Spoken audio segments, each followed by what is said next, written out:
So I'm Bruce Bouchard. I'm an interim pastor at St. Jacob's Church in Glenville, down near the York border, the Maryland border, rather. And I am here as a member of the Gettysburg Association because we're asked to give our association ID. And I'd like to start by just taking a few minutes to go over our speaker tonight's bio, who is, of course, Reverend Dr. Carrie Call. Carrie has served in her leadership position at Penn Central Conference since August 2019. She came right in time for COVID. She came to us from Lancaster Theological Seminary, where she worked from October 2016 to June 2019 as the Executive Director of Development and Communications. Prior to seminary, she served the Indiana-Kentucky Conference of the United Church of Christ as an Associate Conference Minister from 2012 to 2016. She also worked for 10 years at St. Mary's College, Notre Dame, Indiana, as an instructor in the Department of Psychology and Education and director of the Office of Civil and Social Engagement. From 1992 to 97, she was pastor of the Old First Church, Middletown, New Jersey. Carrie holds 3 degrees from Cornell University, BS in Rural Sociology, 1986, MS in Development Sociology from 2000, and a PhD in Education in 2004. She received a Master's of Divinity with a concentration in Systematic Theology from Colgate Rochester Divinity School in 1990 and was ordained as a minister with full standing in the United Church of Christ in 1984. She currently serves the denomination in a variety of ways on the UCC Historical Council and as an active member of the UCC History and Polity Teachers Network. She is the author of Spiritually Healthy Divorce, Navigating Disruption and Insight and Hope, Skylight Path Publishing, 2010. She lives in Lancaster with her husband, Randall, who is Professor Emeritus of Reformation Studies at the University of Notre Dame, as well as an adjunct faculty member in church history at Lancaster Theological Seminary. Now, may I say a prayer? Dear Lord, how grateful we are here tonight, because some of us, being a little older, know about life cycles. And today we're going to hear a little bit about the life cycles of churches, especially those churches that are weighing options about whether they stay open or whether they close and move on. Oh, great. And share their ministries in different ways. We ask your blessing on us that we might learn much. And we thank you that Reverend Dr. Carrie is going to share her insight and experience in this matter. Bless us. Amen. Dr. Carrie. Thanks, Bruce. I'm really hoping I see there's a number of you that do not have your pictures on. Maria and Susan and Christina and Ronette and Craig and Diane. And I'm hoping that you will put your pictures on because I'm going to be asking you to participate in various ways. And I do want to be able to see you. Hi, Craig. It's good to see you. And let me tell you, first of all, what I'm going to do. And I would like, if you are able to put your name and the church that you are representing in the chat so that others can see where everybody is coming from. Because not everybody has their church name up there. The first thing I'm going to do is I'm going to ask you about your expectations for this gathering, which I'll do in a minute. I'm going to ask some general questions and ask you to reply in the chat so that we can get some general information from you. I'm going to go into some definitions, and then I'm going to share some information about steps in legacy decisions. I want to say, first of all, because this, for some reason, this always happens, is that people are very nervous about showing up at a workshop on this topic because they're afraid people will think it means that their church is closing. And that's been one of our issues with trying to get lay people to come to some of these types of workshops. So this is a judgment-free zone. and I will just assume that people are here because they're interested and want to collect information and want to hear what's going on and so forth. So it's have no fear. If you're thinking about this for your church or not at all, that's perfectly fine. So wherever you are on this journey, you're welcome here. Okay, let's start with that. So thank you for putting your information in. Oh, Sacramento, that's wonderful. Great. Let me start out just by asking if there are any overt expectations that any of you have. You can put in the chat if you want, or you can just raise your hand. I'm happy to hear if there are certain things that people want to hear about, so that I can make sure that I cover those things. Is there anything in particular? Or you're all just waiting to take in? May I ask a question? Yes, Bruce. Yes, I've read a couple of books on this, and I'm kind of interested to hear what the real life experience is in terms of helping churches deal with the whole matter of whether they open or close, or stay open or close. Yeah. Amelia, I'm going to rely on you to remind me, if we don't cover that we'll talk about how to start the conversation. Okay. And anything else? there's a question for Susan about technology. Susan, I'm going to email you. Is that okay?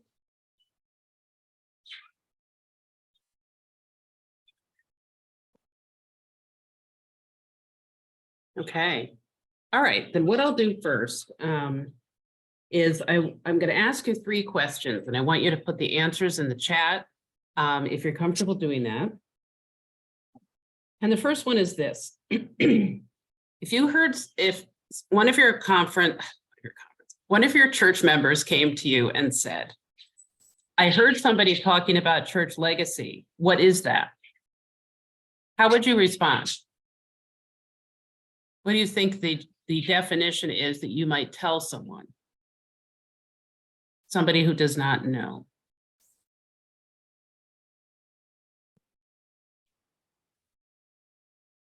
Go ahead, Dave, if you want to speak out loud. Yeah, no, I think it's has something to do with leaving money to the church legacy. Okay. That's what I would think of. All right, good. So predominantly financial. Mary's saying what remains after we're gone. Okay. Amelia, you had your hand up. The disclaimer is I went through this with the church already. Okay. So when we talked about legacy, it was in the sense of we're about to die. How can we share what made us us with other people? Okay. All right, good. Thank you, Susan, for that wonderful answer. I'm not sure. What the church is known for in its position in the community. Emily, definitely right on with that. Okay, so we've got some ideas of what this is about. Second question is this. And Gary, yes, I appreciate that. An appreciation of the church's impact, absolutely. What would make talking about this, or what does make talking about this difficult?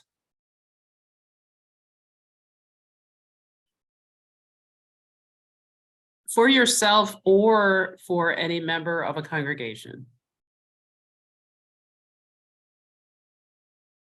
Christian triumphalism. Interesting. It's a conversation about dying. Family history. Death. Failure. Painful. Memories, tradition, loss of home. Because it's the end, very often there's grief. People have conflicting values. That's good. The comment about Christian triumphalism is a very interesting one because that does underlie a number of things. The possibility of church having to close due to an older congregation or financial reasons. It's like entering hospice. Okay. That's one that people often say that makes it particularly difficult. Churches that are combined with different traditions.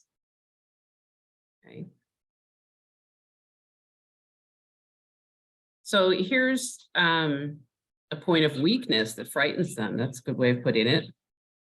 And it's a large change with a sense of death and loss. What could possibly come out of this that would be positive? That's your third question. What could come out of it that would be positive? Or could be positive?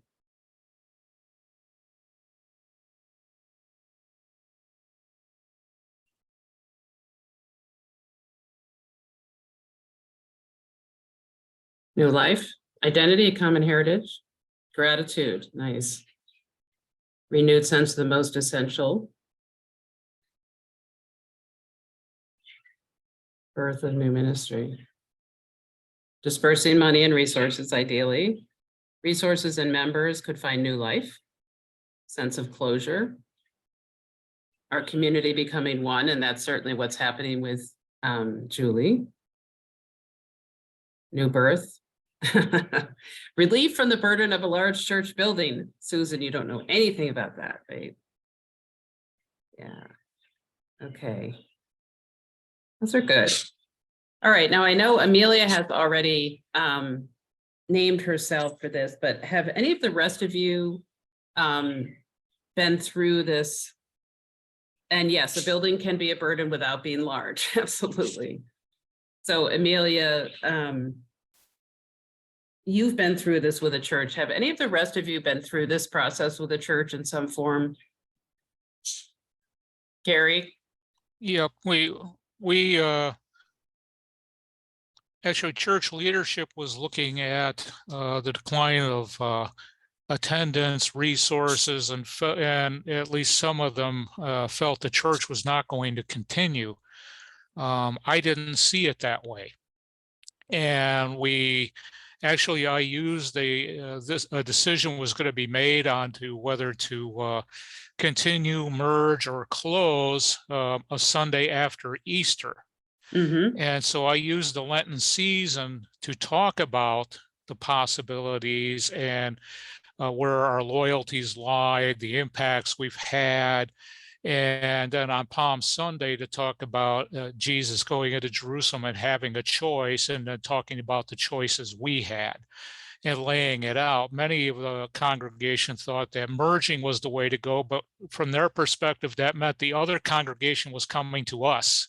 Of course. It doesn't work that way, Of course. not successfully. So, and as it turns out, they decided to go ahead, and the congregation did survive and found new life and has continued on. So, did they stay in that building?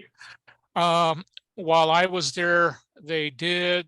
Since I left and they had another pastor, they have recently left that building and are looking to build another building. Wow.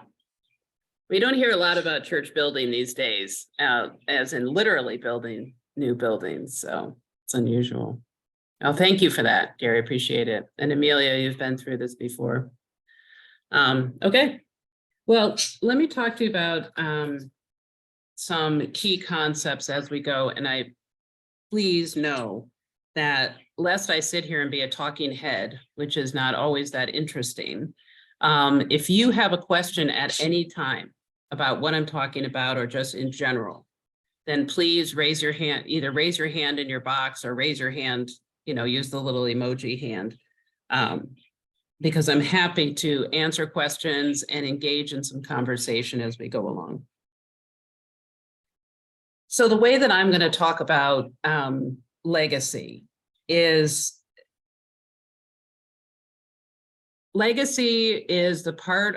it's part of a discernment process about bringing a ministry to its close. And those of you who know me, I say this over and over again, I do not use the term dying for a church. Churches bring their ministry to a close in their time and place.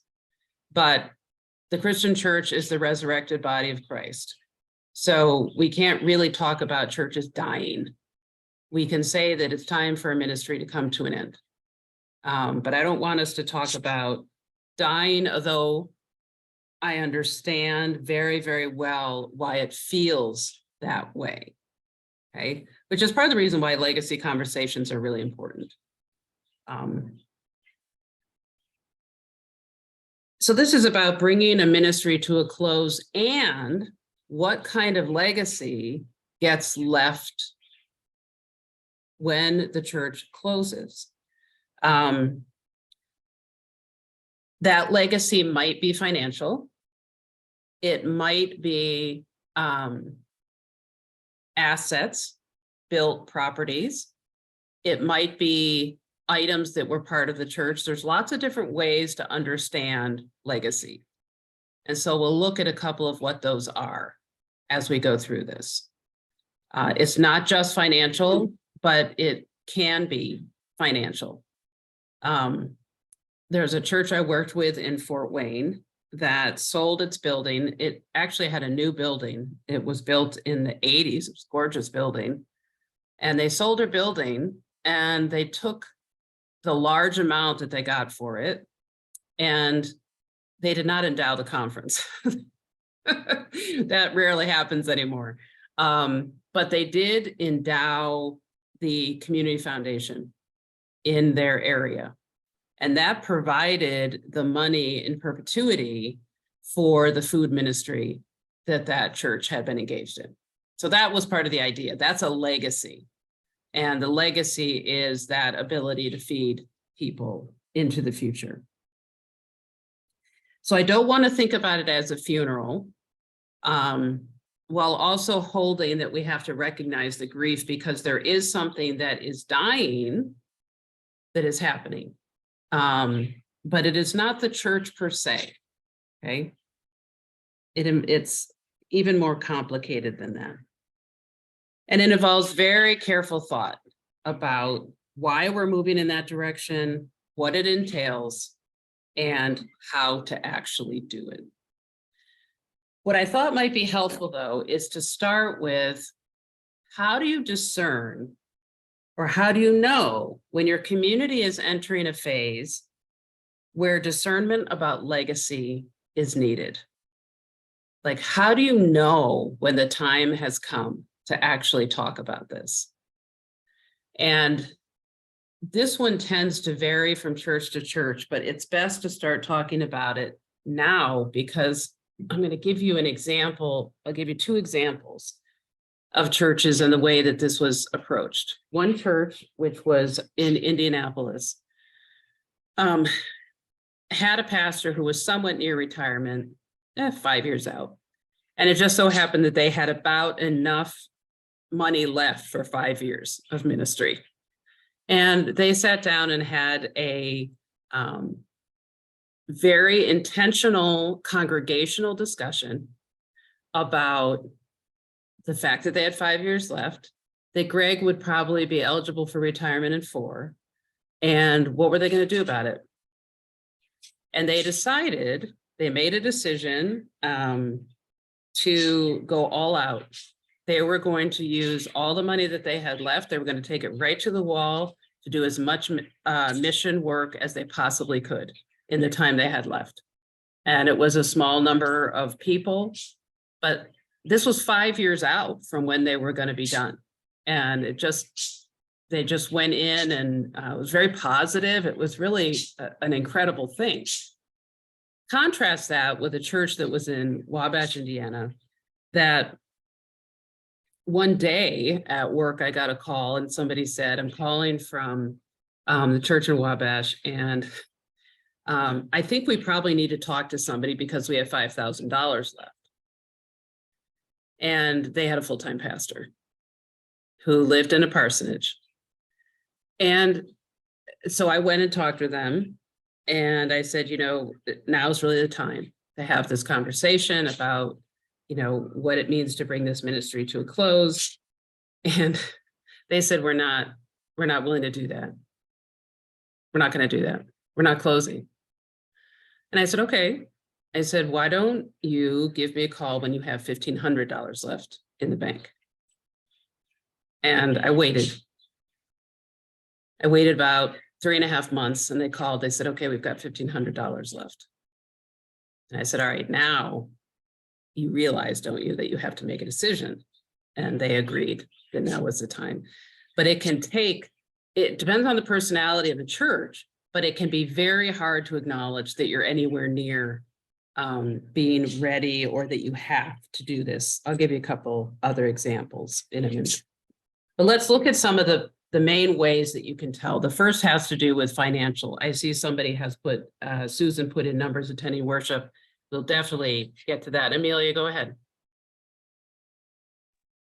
It's kind of an aside, but adding to that conversation, what do you do with a church that is maybe bringing in enough in offering to mostly cover the bills, but they're sitting on $200,000? Yep. Okay, so. Say they can't spend, but they're keeping it for a rainy day. Right, sure. Yeah, okay, hold that, because we'll get to that. There's a lot of churches in that situation. There are churches in New England that are sitting on endowments of $2 and $3 million that have 10 people left. That won't, and you think about all the amazing things that could be done with that. So yeah, we'll get to that. So the first one to think about is assets or finances. And usually this will come up in terms of how much money a church has in its savings. Churches often say they have an endowment when it's not an actually true endowment. What it means is a very large savings account, basically, or it's held in money market and so forth. A full-time church that has $50,000 left needs to be talking to someone. Now, for any of us, the thought of sitting there with $50,000 seems like a huge amount of money, but it's not when it comes to a church. So particularly for a full-time. And remember, I'll use the assumption of a full-time pastor package is, I usually use $100,000 for that, just straight up. That's always what's going to be required if we're talking health insurance in particular. Obviously, that gets massaged in different ways, but if we're talking about viability of a church into the future, using $100,000 for cost of full-time pastor is just a way to get started. Thinking about a building that there's enormous amounts of deferred maintenance. The building has become an albatross. Even if it doesn't have deferred maintenance, it's still an albatross, because let's say you've got 20 people in attendance and the sanctuary seats 1,500. That's a really tough place to be in for a small group of people, particularly if they grew up in the church and can remember when all those seats were actually filled. That makes it even more painful. But if you've got a building that is costing you an enormous amount of money, or you're not able to keep up with what needs to happen, and you're trying to make the decision between, do we redo the roof or do we replace the floor that got flooded out last spring? Those types of things, then it's time to start having this conversation. When the building is not sustainable, or the building is simply too large for the community. And I'll talk more about that in just a minute. So our assets and our financials. So is the church able to break even? Does it bring in enough each year to cover its expenses? Well, it may do that, but is it one failed boiler away from disaster, which sometimes is the case? So that a church that doesn't have a lot of savings, but they bring in just enough to get by, chances are they'll continue going until they hit up against something that makes them stop.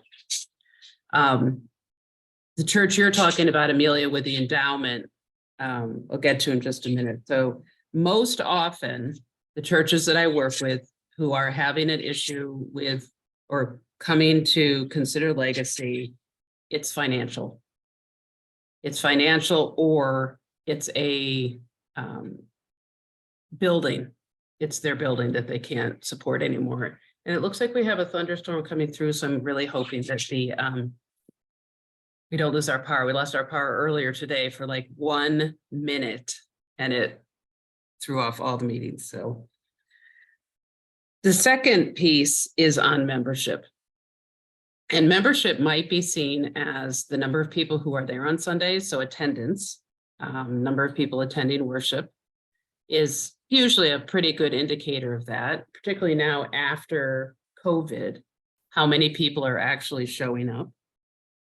But membership often has to do with capacity more than it has to do with numbers. So I have seen churches that have 25 people in them who are able to continue going and going and going. They're like little Energizer bunnies because they've got a range of ages who can keep the energy going. These are usually communities that are very, very small towns where everybody knows everybody. And there's a lot of people remaining in the community. So you have multiple generations often in one church, okay? But you might be a church that has 60 members still. But the capacity of those 60 members is so low that it can't continue. And that's why I bring up capacity, because capacity has to do with age. It has to do with energy in particular.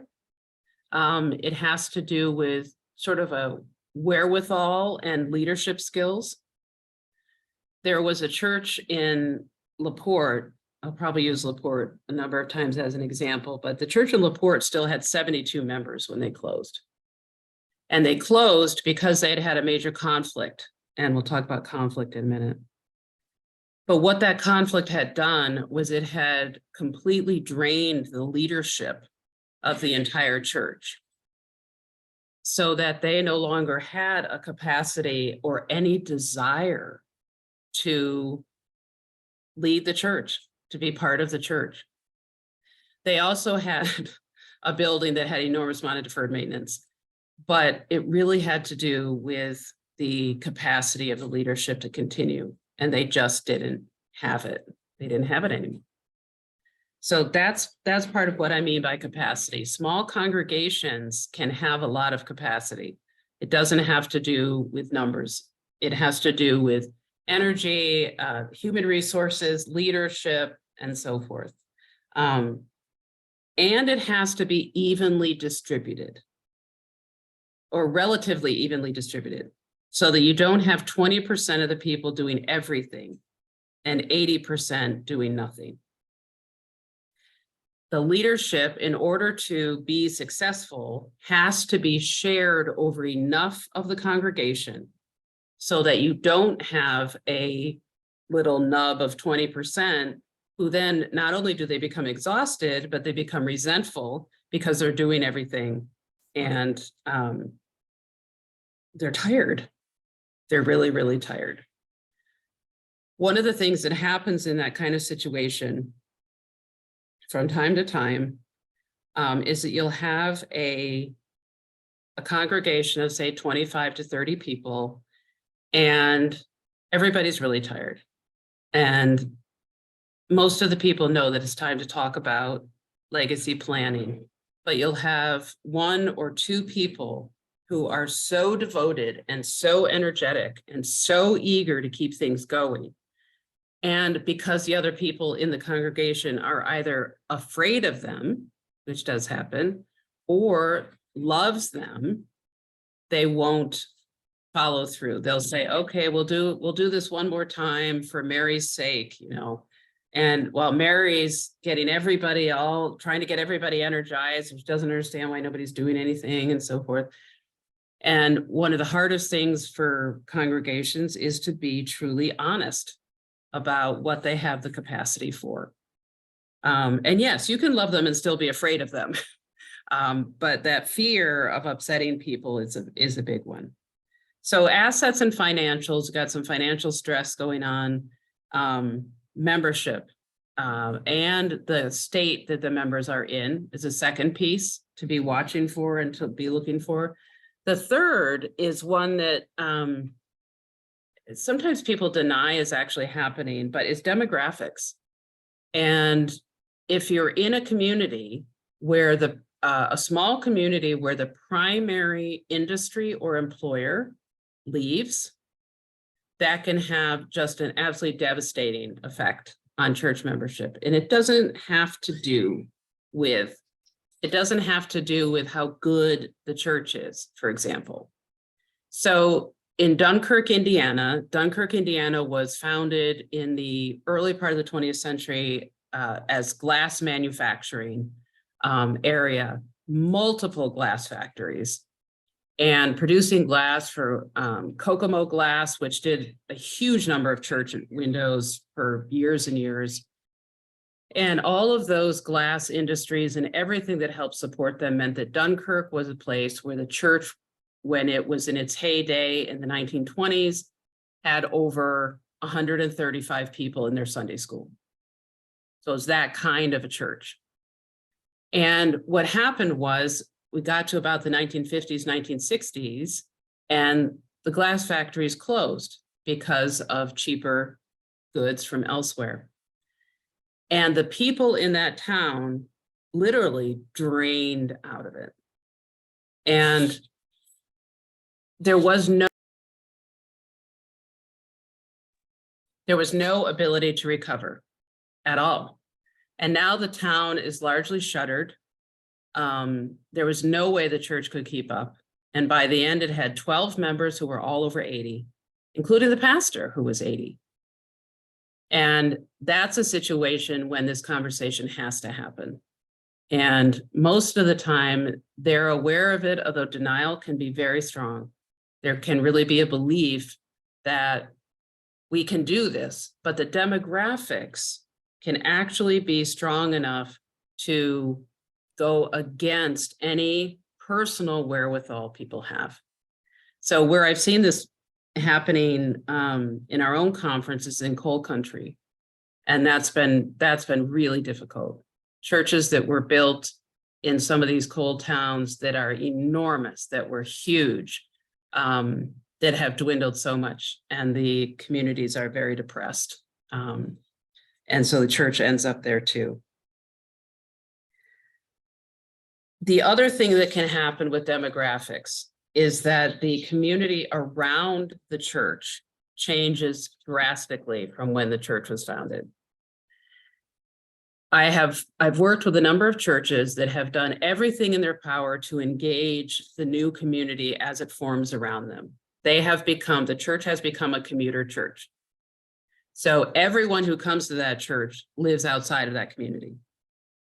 So they drive in order to go to church. And the community that's immediately around them may be ethnically different. They may try that church with the guy who's going to retire in 4 years. They did everything they could think of to try to connect with their neighborhood. It was really impressive, but they couldn't do it. But that is a change in demographics. And so they ended up selling, or look at the church, our church recently in Lebanon that sold. It was sold to a Spanish, from Spain, Spanish church that was just on the up and up and growing like crazy. And they moved in and started changing stuff, rebuilding things. And because the demographics had changed so dramatically. And so that's another reason. And that is one that people tend to fight against, but the demographics can shift. And that is, that's another reason to start thinking about what's happening, whether you need to have this conversation. Another thing to think about that adds to this, although it usually has to be in partnership with something else, like finances, is high conflict. If there's a major conflict that happens. So for example, you've got a church that has a beloved pastor, and then people learn that the beloved pastor has been embezzling money.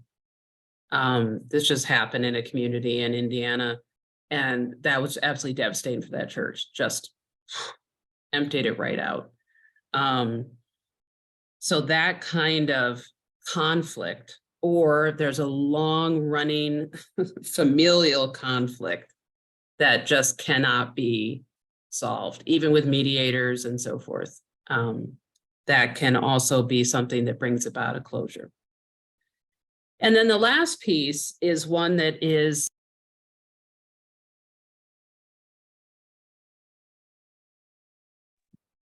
sometimes churches aren't even aware that this is happening. But it's a reason to start talking about closure. And this did happen with a church in the northern part of our conference. And that is a complete loss of mission. That is, there is no, the church is existing only for itself. So all of the fundraising that it does, which it might be known for, but all of the fundraising that it does is only to pay its own bills. It's not, none of that money goes out for mission in any way. So that the church has become a completely self-contained system. That happened with a church up in the north, and that was a tough nut to crack because they did a lot of fundraising. For this church, it was bingo. They did a lot of fundraising, but it went into their own coffers. Because I said, oh, it's great you're doing this fundraising. What are the agencies that are benefiting? Are you at least tithing 10% of what you raise to any of these agencies? And the answer was no, we haven't given our money to anybody else. Well, that is a church that has no mission. And it doesn't, it's not functioning even really as a church. It's a private gathering, it's a private club. So that's that loss of mission. Unfortunately, I see that happen. Even and here in Pennsylvania, I met with a church some months ago and I said, frank question, if you were to close tomorrow, who would notice? And this is the first church I've worked with who they actually answered, we don't think anyone would notice. So that's a really important time to start thinking about, okay, where do we go from here? And what needs to be thought about? So those are some of the things that, if they're happening, means that you probably need to be having this conversation or starting this conversation. And that doesn't mean that you're going to close. What it does mean is that you have to start looking at options and what the various options are. Because legacy, closing and legacy, is one option. And what I've learned is that if I meet with a church and we talk about options and then I talk about closure, people will ask questions about it because they've thought about it, but they didn't want to say anything because nobody else wanted to say anything. They're afraid it would sound like they were giving up or that they had failed. Okay, so let's think about some of the options. And we'll take Julie, your situation at the Brush Valley Fusion of Faith, a situation where you've got 3 churches. They can no longer function on their own as individual churches. And so they are coming together into one. And their situation is a little different because they've got 2 buildings. They don't know which 2 yet, but 2 of the buildings are going to go and they'll all come into one. In that situation, you can imagine pretty quickly the potential, the opportunities that would happen for new life in that situation. So one of the options is to join with another church. Now that being a 3-point charge is pretty unusual these days, but to join with another church, that happens one of 2 ways. Either you close down and the congregation decides and has been invited, which is an important piece, by another congregation to come and join them. And so they're usually a remnant congregation, they're usually a small number, and they go to another church and join with them. And when they go, some key things in their church go with them to this new church. And then they're welcomed in and become part of that new church. This happened in my home church of Trinity in East Petersburg with St. Luke's that was in Lancaster. And St. Luke's closed, but the people and the endowment and one of the windows and so forth came to St. Peter's or East Petersburg, and they're there. The people are still there. The ministries they brought with them. They brought an endowment, which is given out to church members. They brought their peanut ministry with them, which is like my favorite thing in the world. And so that church, and they've got a big banner hanging in the back of Trinity Church now. So everybody is constantly reminded that this body came to join with this one. And that's the best way that that kind of situation happens, is if the remnant congregation comes in and is fully honored and vetted and celebrated into a new church. So that's one way that it happens. Another way is that a church sells its building and the congregation that's left, however many there are, nest in another church because they want to keep their particular sense of themselves as their own distinct body. And so they go and they nest with another church. And sometimes that is a really good first step for congregations that may eventually join with that congregation, but may not. So Emmanuel in York is nested at Hayshire. So there's ways to do that. And for some churches, that is the best next step for them to think about. Currently have 2 churches that are thinking about doing that. Selling their building and then moving their corpus to still be their own church, their own 501c3, nesting in another UCC church. The other option is to merge. And this is what Julie is doing. Merger is really difficult. Merger requires time and investment and help. And it can take, some mergers can take upwards of 3 years, if not longer. That's because in order to merge, churches should only truly merge if it's about mission, if it's about being able to do mission better in the world. And what will happen sometimes is that the churches are uneven. So one is large and one is small, for example. It also only works, as is what part of what Julie's doing up there, is if you are willing to leave behind the other 2 bodies and become one new body with a new name. And the new name is so critical. I worked with a church, its name was Grace St. John. That was a merged church. You can, I'm sure, be able to tell the name of the 2 churches that joined, Grace and St. John. And they never became a united congregation. It was always, oh, well, I'm from Grace, I'm from St. John. So it was never truly merged. So merger can happen, it can happen well, and it can be an amazing experience, an incredible new life. But it's a difficult process, it takes time.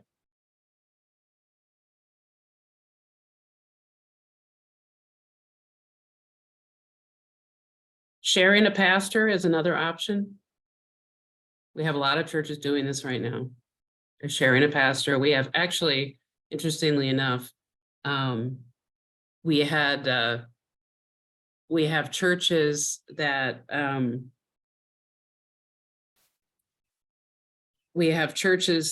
are going back to kind of a union situation, who had separated originally, Reformed and Lutheran, and they're going back, either they're sharing a Lutheran pastor or they are actually talking about becoming a union church again, which I think is wonderful. I think that's fantastic.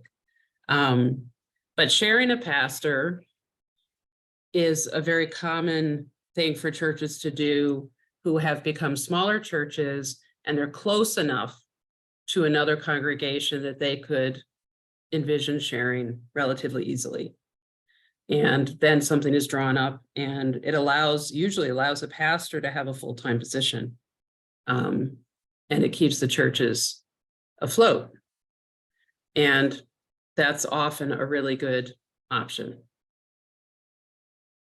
So those are things to think of prior to closing. And whenever I meet with a church about the possibility of closure, we go through these options first.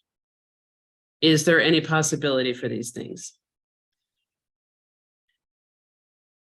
When it comes time to actually make the decision, when somebody says it's time that we need to talk about closing the church,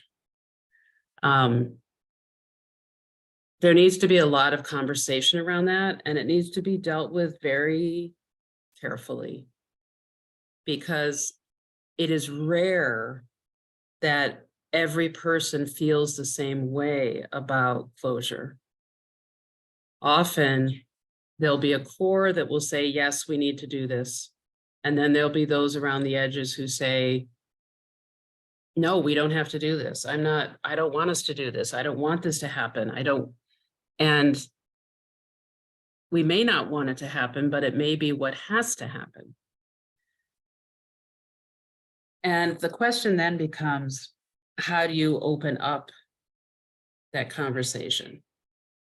How do you start that with a congregation, particularly if you're the pastor? Because it can backfire.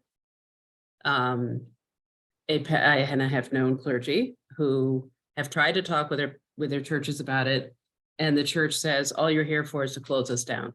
That's all you want to do. And the pastor ends up having to leave because that's what they really believed person was doing. So Dave, that's a really good question. I will answer that in just a second. That's a very good. Well, let me answer it before I talk about the next steps. I am aware of a situation where this happened. None of the churches that I have worked with have ever gone that route. And that's largely because of where they were located and their demographics and their financial issues. So where I have seen it happen is, I've seen it mostly through merged churches. People come together and there's like a total revitalization. But I would assume that you're thinking about, if we just get the right pastor, can we be revitalized? Or tell me what you're thinking, Dave. I was just thinking, the history of our churches is incredible. And if there's a threat or perhaps a chance of a church closing, would people come together to save that church if if it becomes obvious that the church can't make it or is not making it? It's not necessarily tied to the pastor. Right. So my experience has been that there will be a lot of wringing of hands and grief. But if the people were willing to come together, they already would have. And so there are people who will come in and say, in fact, this even happened in Lebanon. Person came in and said, I'm willing to give this amount of money to the church for the next 3 years if we stay open. And the rest of the members said, that's not a reason for us to stay open. So they decided not to.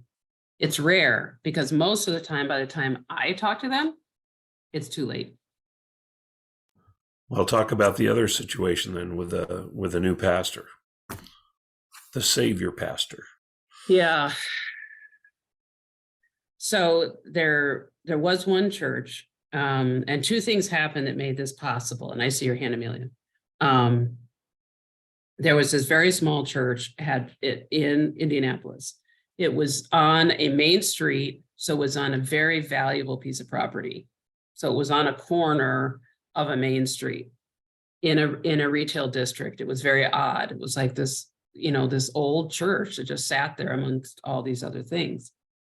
And there was terrible conflict in the church, just absolutely terrible conflict. And they were coming down to the point of, we got to close. We just have to end this. And they had tried to sell the building previously. CVS wanted to buy the land and gave them an enormous offer. And then the Historical Society came in and blocked it, which was really awful for that church. And so they were pretty sure then they were going to close. And they said, you know what? And as I met with them, we were trying to figure out what are we going to do about the graveyard and who's going to take care of it. And I said, you're still on desirable land. Why not try again? And they did. They sold it. They were able to sell the land to, this time, I think it was a Walgreens. And the Historical Society, because they'd already been active, didn't come back a second time and try to do it again. And the township backed up the church that they should be allowed to sell their building. So they sold their building. They got quite a bit of money for it, as you can imagine. So that was a positive. They owned land outside of town where they could build a new building. They already owned the land. And they took a leap of faith. They called a young woman who I happen to know. She was very, very good. And she was serving as an associate at another church up in Carmel. And she came in, they called her, she said, yes, she'll take it on. They built this church and they're thriving. There were two things, there were three factors there. The leader was one of them. They got a lot of money for so they had resources. So they could afford to take a chance. They could say, we can fund you as a full-time pastor for 3 years for 30 people to see if we can turn this around. So that, I saw another church do that. They said, we've got the money, we're going to put it into this guy who's like this very dynamic person, and it failed completely and they ended up closing. So it really does depend on the pieces. Amelia.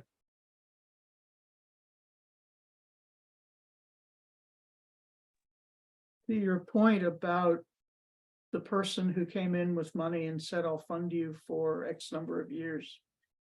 In the situation that I was in, obviously, when the decision had been made, the entire membership, as it appeared on our rolls, was notified, which is only the right thing to do. Yep, that's usual. With the date that we were going to have our vote. People came in that the oldest members never saw. Yep. Just to vote no. Yep. And you know what? I usually deal with that with consistories ahead of time because we talk about the membership roles before we even get to that point. And we talk about who is going to be notified in order to take part in the vote. And they can be very strict about it, which can help with that kind of situation because that does happen. Emily, I'm looking at and it wasn't enough. Yeah. See, that's the problem, and Emily, you named this, is that when people believe, which churches are very well known for, that there is a technical fix, that if they get the right pastor, it's going to fix everything. Whereas for the majority of them, particularly in Penn Central, the reason they're in the trouble they're in is from a wide number of factors happening all at the same time, some of which is happening on the national level, which they have no control over whatsoever. So there's all these things that leads to a decline, but there's still this belief that if they can get just the one right person, it will fix it. It'll turn it around. It'll, even though there's not enough of the other things that are needed in the church. So let's think about how we actually do this. The first thing that needs to happen is a conversation with a consistory is probably the best place to start, usually. That is only a conversation. It is not anything else. It is not any proposed decision-making. It is not any discussion of options. It is not anything like that. It's a discussion. And it's put in the tone of wondering. You know, so when we think about where our church is going to be, think about 10 years down the road, what do we see? What do we think is happening here? Given the demographics of this church, where do you think we might be in 10 years? And sometimes that's enough just to open it up. As long as the pastor is able to be non-anxious, which is the most important thing, to be non-anxious and to be able to open with questions instead of, I really think it's time for you to think about closing. And yeah, I have known clergy that have done that. That doesn't go so well. So inviting a conversation, and not just about money, but about mission. What are we about anymore? What are we here for? Where do we think bring God into it, which sometimes it's enough to get people to be very squirmy. Where's God leading us? Where is God calling us to be now? So opening up a conversation. And it's a conversation that people are not going to want to have. There'll be denial. There will always be denial. That church of 60 people that ended up closing went around the room. There were 12 people on consistory. I said, you need 12 people to continue this church. You've got to have a minimum of 12. And they went around and they said, I'm not willing to be one of the 12. Went around the room. And this one guy stood up and said, you know what? I think we can put up a pole barn. I think we can make this work. We just need to, and it was this last ditch, because denial will go all the way to the end. It will go all the way to the end. And there's always something that comes up that's going to save everything. However, if you as the pastor are not able to have the conversation, then asking somebody from conference to come in and have a conversation with all of you is a good thing to do. I met with a church 2 years ago, or maybe it was right before COVID, so longer than that.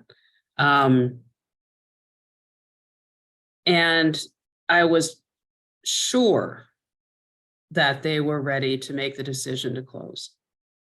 And they were talking about it. They were very open about it and so forth. Well, turned out they found this part-time person who could come in.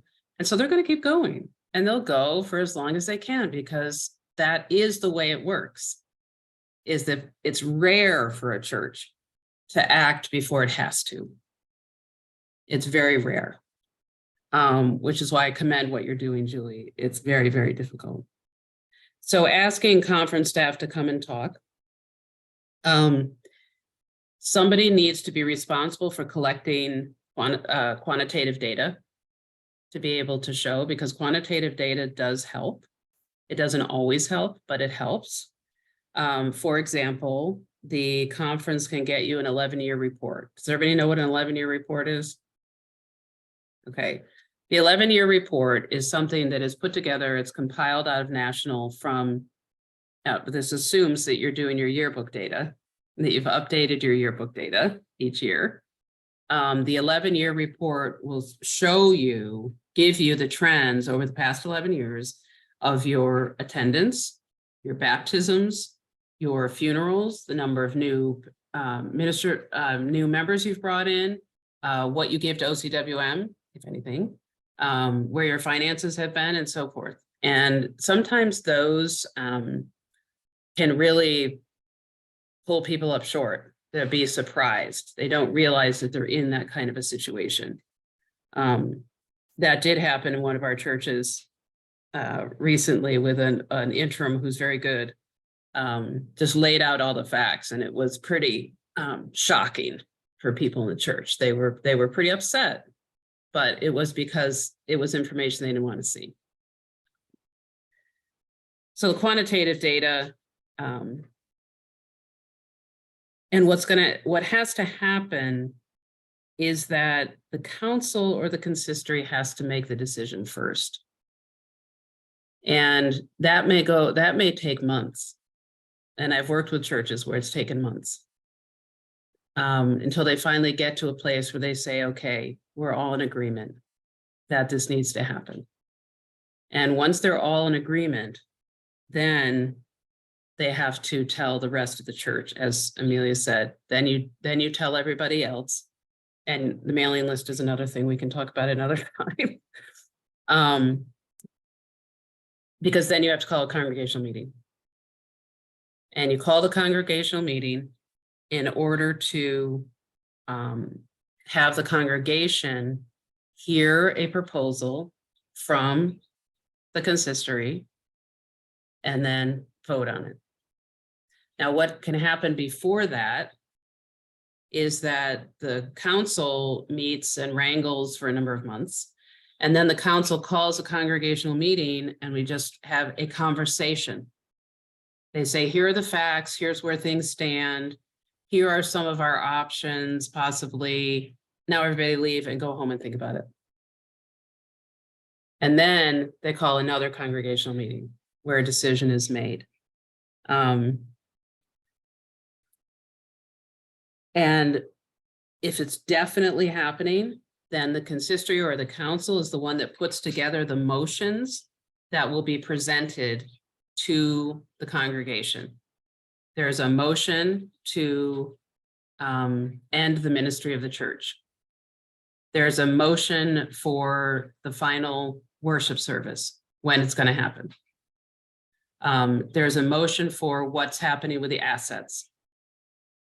And all these motions are written out in advance. They're very clear. And they're going to be bundled together and sent out to the congregation. And there's a motion about historical documents. Question, Brad? Okay. I didn't know if you're talking to me or somebody else. Those motions and the congregational meeting where they happen has to be recorded. There has to be minutes, because when the corporation is dissolved, those minutes go with the application for dissolution of the corporation. So you have to be able to show that as a corporate body, you did things in this way. There are a number of things that have to happen in terms of contents of a church. This depends completely on whether you're selling it or handing it on. Some churches actually give their buildings to another organization, which is fine. They sell it for $10, which is fine too.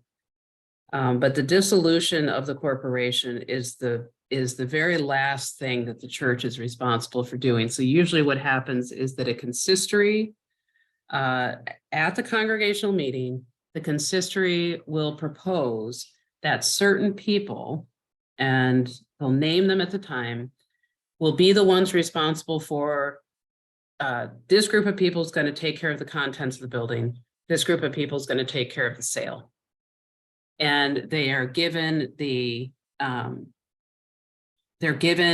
option to hand over the power of the congregation to these individual people to carry out the means to bring about the closure. Okay.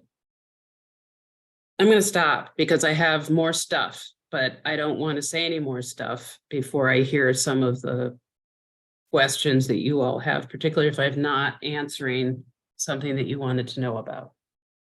So, questions?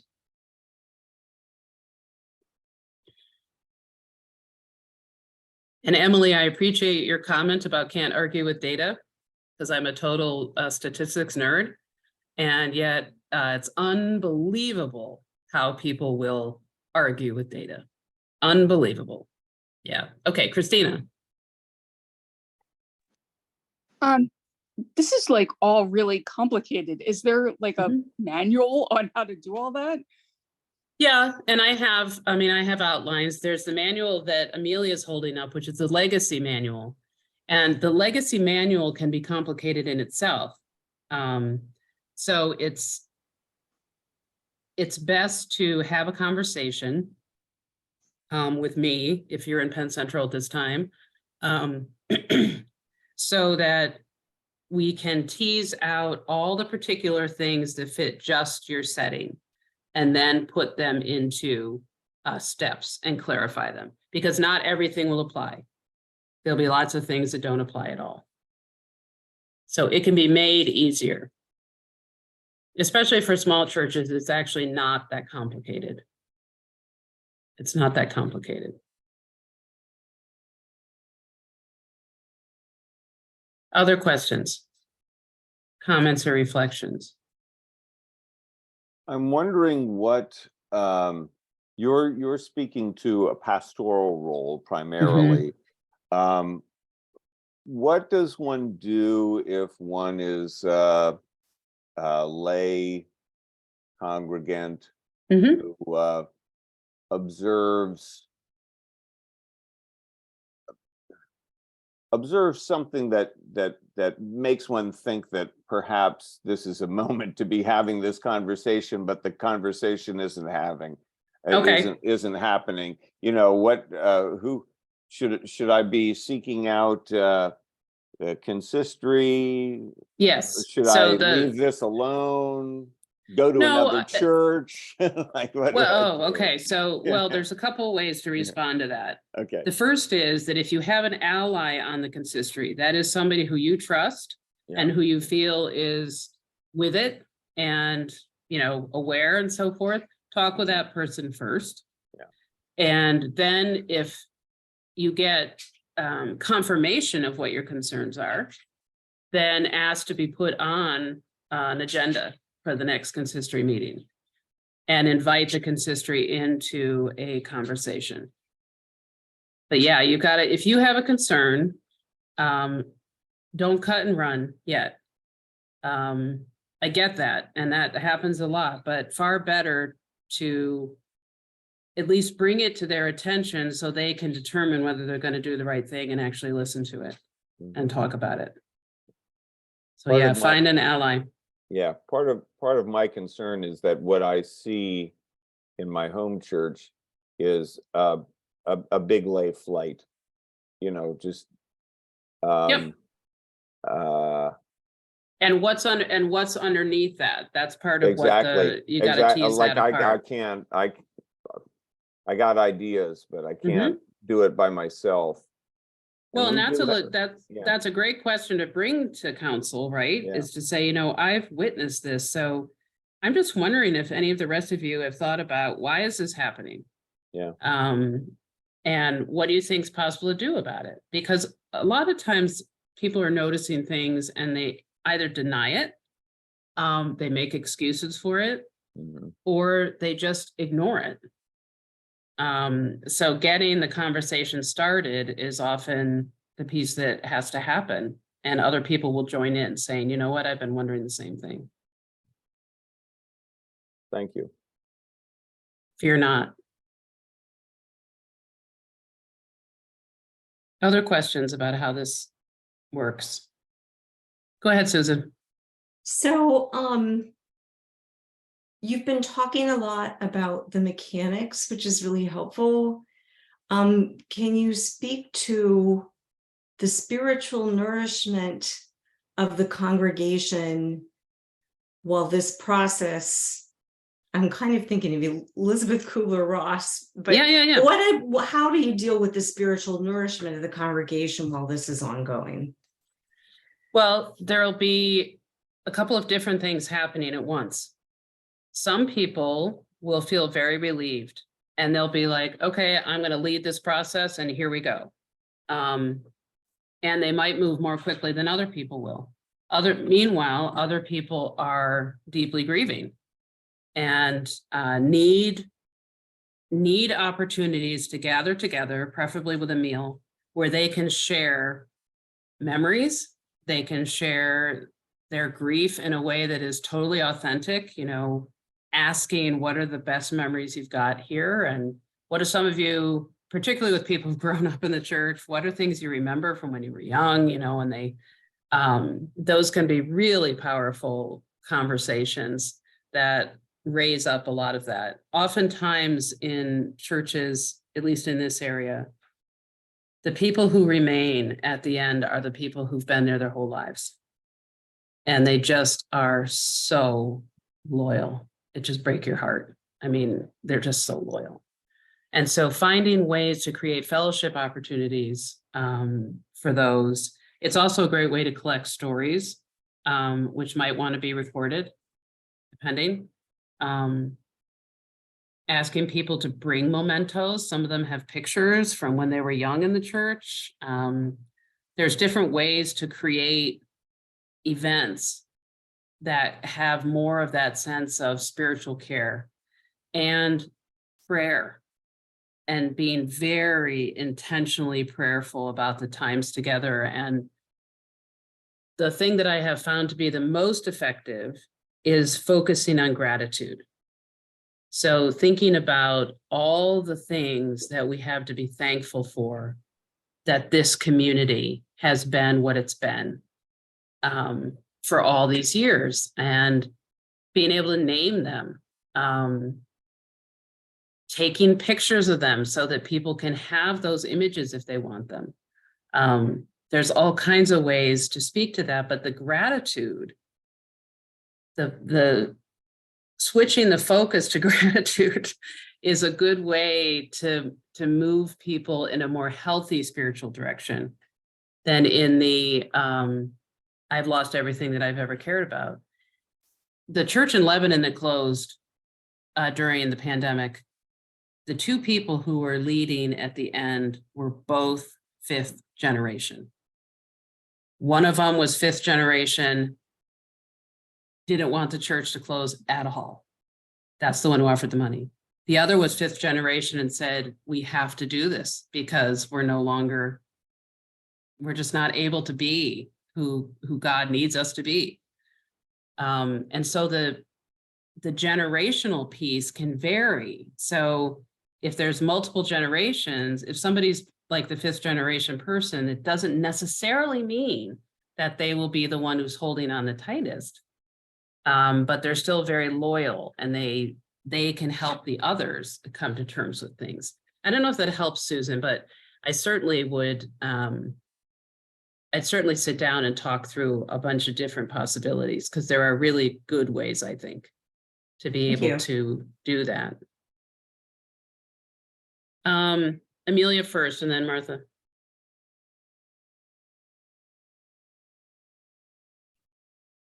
Yes. Let Martha go first. I've already talked too much.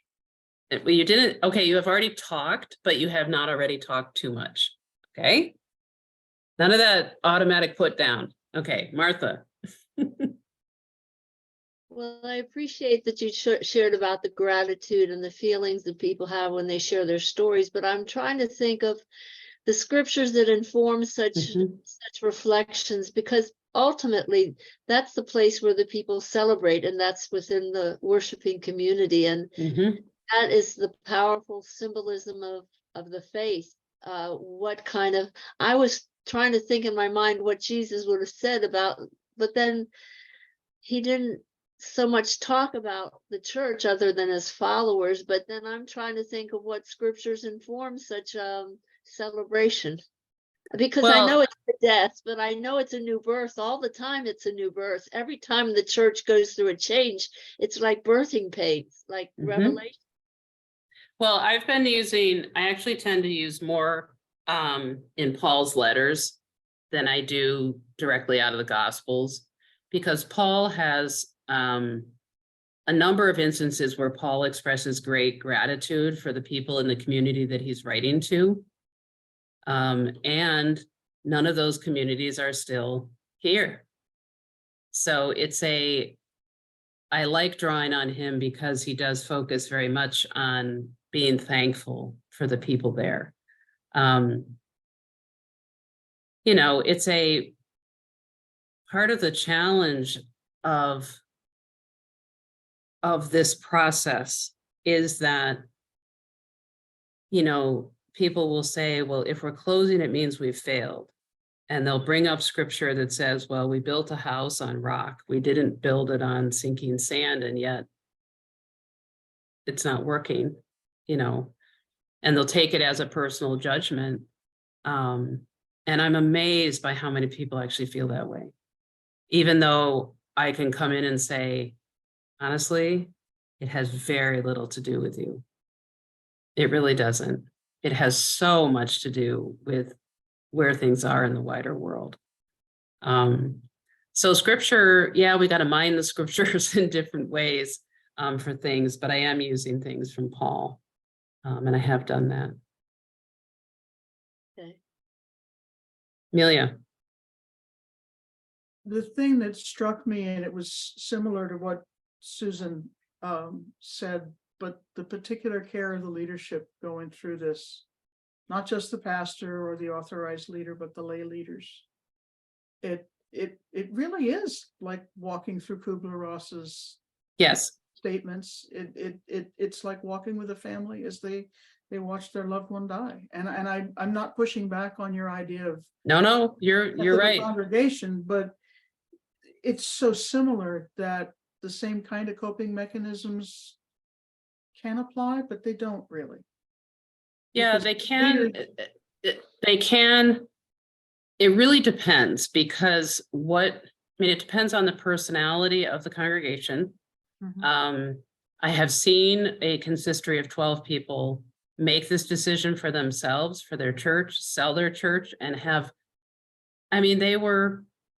they had some grief, but nothing like some other churches that I've seen. And it was just the fact of the personality structure of that church. The really challenging ones are when the lay leaders are so burned out by the process, particularly if there's been conflict, or they're in such a state of grief that they either leave the church completely and not just don't, but won't worship anywhere else. Or they're so angry and have no way to deal with their anger about the way things happened. Especially if there was a conflict and they hold certain people to be responsible for that conflict that brought this about. And so you end up with a bunch of people who are called duns now. They're like, I don't want anything to do with the church. I loved this place. I gave it everything I had, and these people ruined it. And I'm done. I'm not going to be going to church. And very sad to say, I have dealt with many people who felt that way, and they were done. They left the church altogether, even in their 80s. They're like, I'm just not going back to church. Where it's worked well is when a church, the remnant, has gone and joined another church. If the church who's receiving them is truly hospitable and welcoming, that's really key for lay leaders. But the lay leaders are often the ones who are left exhausted and frazzled and sad and don't know what to do with it. And that's why I spend a lot of my time talking to lay leaders who are feeling that way about what's happening. So they need those opportunities. Like Susan said, they need those opportunities to have those conversations together. Bradley. I am thinking a lot about, because I do hospice work. That's kind of my other gig. And I'm just thinking about how families go through and just the wide swath of what that looks like. Right. And I can't imagine that's not inevitable when it comes to church families, because it's the same dynamic. So just like that family who there's there's the one family member who's been taking care of the situation, Yes. and they live right next door. Yeah. And Yeah. then Yeah. the one who lives in California wants to suddenly, challenge everything. So that's kind of like your member who hasn't been there for 30 years, but now they're going to come and say, you guys haven't been doing this right. Yep. But it is all, I think, a grief thing. And if we don't have as leaders like grief training, it's going to really be difficult, because sometimes it's just, frankly, it's, I'm going to believe it's a spirit. It's also kind of luck. Some families just, it works out okay, and I can sit with a family who has 5 siblings and they're all on the same page, and they're just ready to let mom go, and they're all sad but ready and handling it well. And then you can have 5 who are completely on all sorts of different maps, and Absolutely. it's all blown apart. So, Yep. I mean, knowing how to do, grief training, I think is really key. And what came to my mind about scripture is, I think of Paul's words of, we have, we have this, Treasure in earthen vessels. exactly. Our churches are just our bodies of Christ. So they're earthen vessels too. Yes. And we probably don't say that enough to the congregations, that this is an earthen vessel. Not only physically is this building a building of bricks and mortar that can fall apart, but we're made up of humans who are earthen vessels, and we're all falling apart at times too. And it is falling apart. We're renewing every day, yes, but it doesn't take away from the fact that this is an earthen vessel that's gonna kind of have its end. So we always ought to be, in some respects, a little bit attentive to that. And we probably aren't.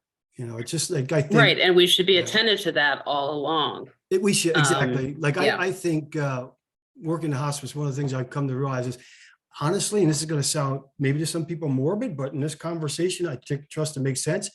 I think one of the things we should be teaching children in school from day one is how to grieve. Because we're constantly losing things in life, and people don't know how to do it. And church is a prime example, and now more than ever, we're losing things. But how can we help these 20, 30 people think about the possibility of continuing to be a church just without this building, just without this pastor? How can you be an Acts 2 church now? What can we go? We don't have to necessarily merge with somebody else or nest somewhere. Maybe you 30 people now become A house church. A house church. I think house churches might be another thing that we want to invest a little more attention to, because that's Absolutely probably a reality coming ahead. It will. I mean, it will be. Yeah. It will be. And it is already. And the reason that I said what I do about that the church doesn't die is because there's a difference between my local church and the church. And what happens is that the two get completely intertwined in people's minds, which I get. That's how human beings work. But I want people to remember that they've been part of an earthen vessel, like you said, and that the risen body of Christ continues to exist in the world. And there are other manifestations of it. And this isn't the only one. And it's never been the only one. It may be the only one to them. And that, I understand how difficult that is. I still feel that way about my home church. But it's important that we get perspective on the fact that our mission and our church is larger than the one that we've known.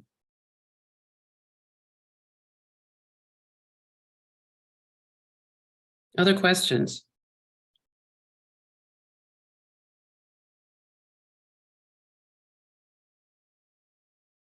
Yes, Ecclesiastes is very helpful.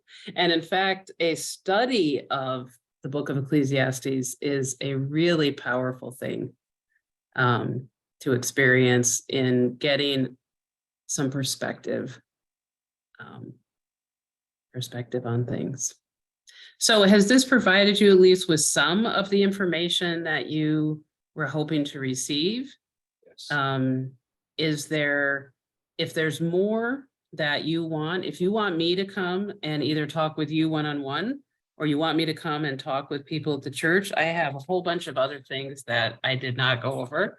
I'm very happy to do that. And don't be afraid, to ask, to have me come and do that. And particularly in dealing with the denial aspects that churches move through as they consider these situations.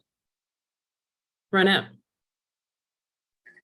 I think that whether your church is at this point or, could be down the line or maybe never will be, I think this is an important thing to have on your plate, just to, know what your options are.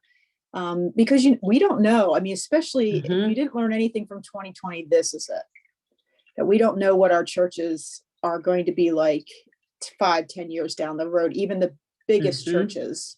So why not have that knowledge at hand so that you can deal with it in a spiritual manner, in a loving manner. And I think it was interesting. I think Brad was talking, and I kept going back to my experience living with the Amish for my cross-cultural and experiencing their home worship, and how incredible it was for me to be a part of that and to watch a 6-year-old sit for 3 hours in a home church and never even complain one time. Because it's not always about, our hearts are, we have a lot of sentimental value in the building. However, Yes, the church is not the building. And I Right. really understood that when I was part of this Amish blessing.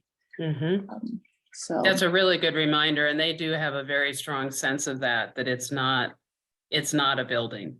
It is the people. It is the people who make it up. So thank you, Carrie. Thank you, Ronette. Okay, anything else? We're right on schedule. I really appreciate you being here.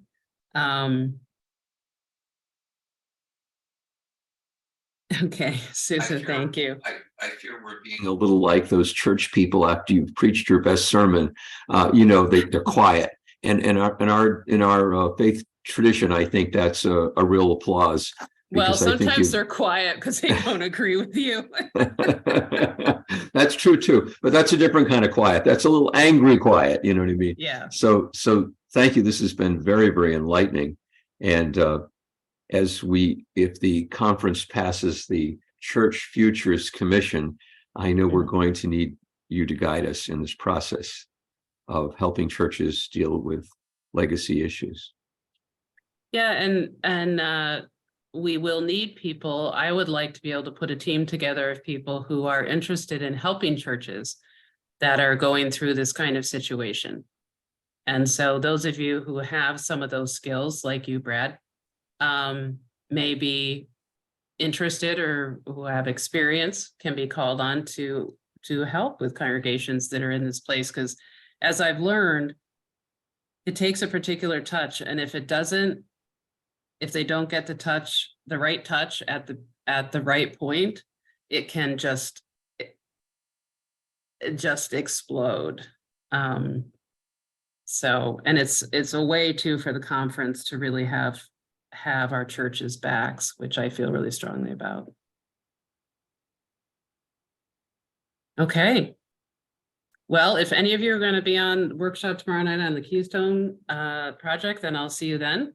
Otherwise, I hope I'll see some of you at annual meeting in person, our first time since 2019 in person. But thank you for your attention. I really appreciate it. And don't hesitate to write me if you've got follow-up questions or anything. So thank you. Have a good night, all. Thank you, Carrie. Thank you, Bruce. Thank you so very much. much.